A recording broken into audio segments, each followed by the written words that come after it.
Eklavya education centre के इस नए वीडियो में आप सभी का स्वागत है। आज के इस वीडियो में हम जानने का प्रयास करेंगे कि अगर किसी व्यक्ति को मधुमक्खी काट लेती है या काट लेता है या डंक मार देता है तो हम प्राथमिक स्तर पर क्या क्या उपचार कर सकते हैं, उन पर हम चर्चाएं करेंगे। तो चलिए इस बेहद ही खास एपिसोड की हम शुरुआत करते हैं। सबसे पहले आपके सामने हेडलाइन है कि मधुमक्खी के डंक, यानी मधुमक्खी अगर किसी व्यक्ति को डंक मार देता है या मार देती है तो हम प्राथमिक स्तर पर क्या क्या उपचार कर सकते हैं, यानी संभावनाओं पर हम बात करेंगे। तो चलिए शुरुआत करते हैं। यानी हमारा जो अगला हेडलाइन है कि प्राथमिक उपचार, तो प्राथमिक उपचार के अंतर्गत में पहला है कि यदि संभव हो तो सांप, सुई या चिमटी से डंक को निकालने का प्रयास करें, यानी कीटाणु रहित सुई या चिमटी का प्रयोग करें। यानी अगर संभव हो तो हमें सुई या चिमटी का प्रयोग करके उस डंक को निकालने का प्रयास करना चाहिए। मान लीजिए अगर किसी व्यक्ति को मधुमक्खी ने डंक मार लिया है तो हम सबसे पहले अगर सुई या चिमटी से उस डंक को निकाल लेते हैं तो निश्चित तौर पर जिस व्यक्ति को अगर डंक मारा है या मारी है मधुमक्खी ने, उसको राहत मिलने की संभावनाएं बढ़ जाएंगी। लेकिन एक ध्यान रखने वाली बात यह है कि जिस सुई या हम चिमटी का प्रयोग करते हैं वह कीटाणु रहित होना चाहिए, क्योंकि अगर कीटाणु रहित नहीं रहेगा ये सुई या चिमटी तो जो विष की फैलने की प्रक्रिया है काफ़ी तेजी से बढ़ जाएंगी, क्योंकि एक सुई में कीटाणु है और फिर उस मधुमक्खी का डंक में जो विष है वो मिलकर फैलने की प्रक्रिया तेज हो जाएंगे और इस तरह से मरीज की जो हालत है गंभीर बन सकती है। तो इसलिए हमें बेहद ही यह ध्यान रखने वाली बात है कि जो सुई या चिमटी का जब हम प्रयोग करेंगे डंक को निकालने के लिए वह कीटाणु रहित होना चाहिए। और सबसे पहले बता दें कि अगर सुई या चिमटी के माध्यम से अगर मधुमक्खी के डंक को निकाल दिया जाता है तो जो विष के फैलने की प्रक्रिया है काफ़ी कम हो जाएंगी। और जब विष फैलने की प्रक्रियाएं कम हो जाएंगी तो निश्चित तौर पर जिस व्यक्ति को अगर मधुमक्खी ने डंक मारी है या मारा है तो निश्चित तौर पर उसे राहत मिलने की संभावनाएं बढ़ जाएंगी। इसी के साथ यानी मधुमक्खी नर भी मधुमक्खी होती है, नर मादा भी मधुमक्खी होते हैं। तो इस तरह से हमें यह मारता है, इसमें आपको मतलब घबराने की जरूरत नहीं है। तो इस तरह से अगला जो हमारा उपचार है कि दर्द और सूजन को कम करने के लिए ठंडा पानी या बर्फ के टुकड़े का प्रयोग करें।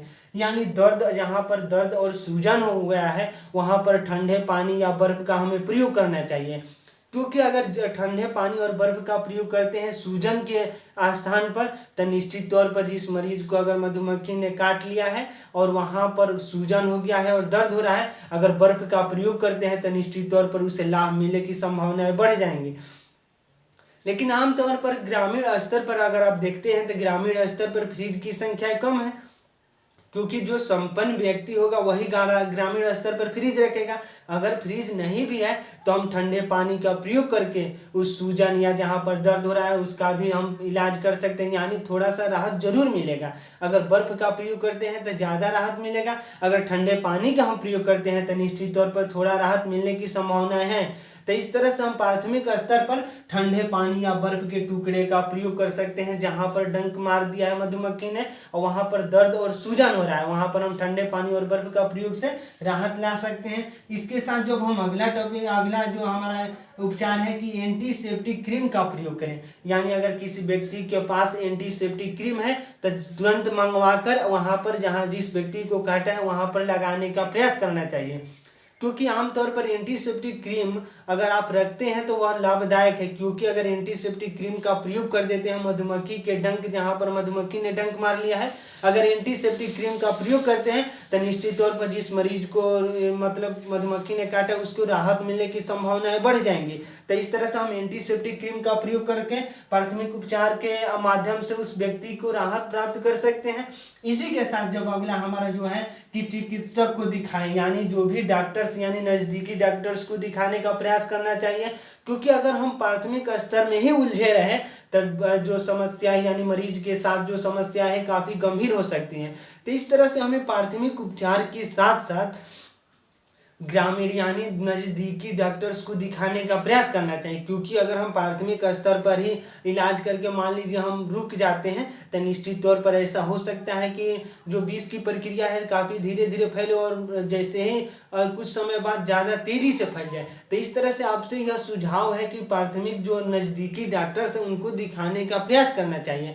लेकिन हमें प्राथमिक स्तर के उपचार के साथ साथ अगर डॉक्टर्स को दिखाते हैं तो निश्चित तौर पर अच्छे इलाज के साथ साथ जल्दी राहत मिलने की संभावनाएं होंगी, क्योंकि प्राथमिक स्तर पर हम कुछ ऐसे यानी जिस तरह से हम प्रयोग करते हैं, अगर डॉक्टर्स के पास जाते हैं तो कुछ अपना अलग प्रयोग करेंगे और उसके साथ यानी डॉक्टर्स के पास जाएंगे तो निश्चित तौर पर जल्दी से राहत मिलने की संभावनाएं बढ़ जाएंगी। तो इस तरह से प्राथमिक उपचार के साथ साथ डॉक्टर से दिखाने का भी प्रयास करना चाहिए। तो आज के इस एपिसोड में हम समझे कि मधुमक्खी अगर किसी व्यक्ति को डंक मार देता है या मार देती है तो हम प्राथमिक स्तर पर क्या क्या उपचार कर सकते हैं। तो आज के इस बेहद ही खास एपिसोड में बस इतना ही। अगर आप हमारे चैनल के साथ नए जुड़े हैं और वीडियो अच्छा लग रहा है, कुछ सीख पा रहे हैं इस वीडियो के माध्यम से, तो हमारे चैनल को कर दीजिए सब्सक्राइब, ताकि हमारे द्वारा अपलोड किया गया हर वीडियो आपके पास सबसे पहले पहुंच जाए और हम तथा हमारी टीम भी उत्साहित महसूस करें कि आपके लिए हम कुछ अच्छा कार्य कर रहे हैं। तो हमें दीजिए इजाज़त। धन्यवाद। Thank you.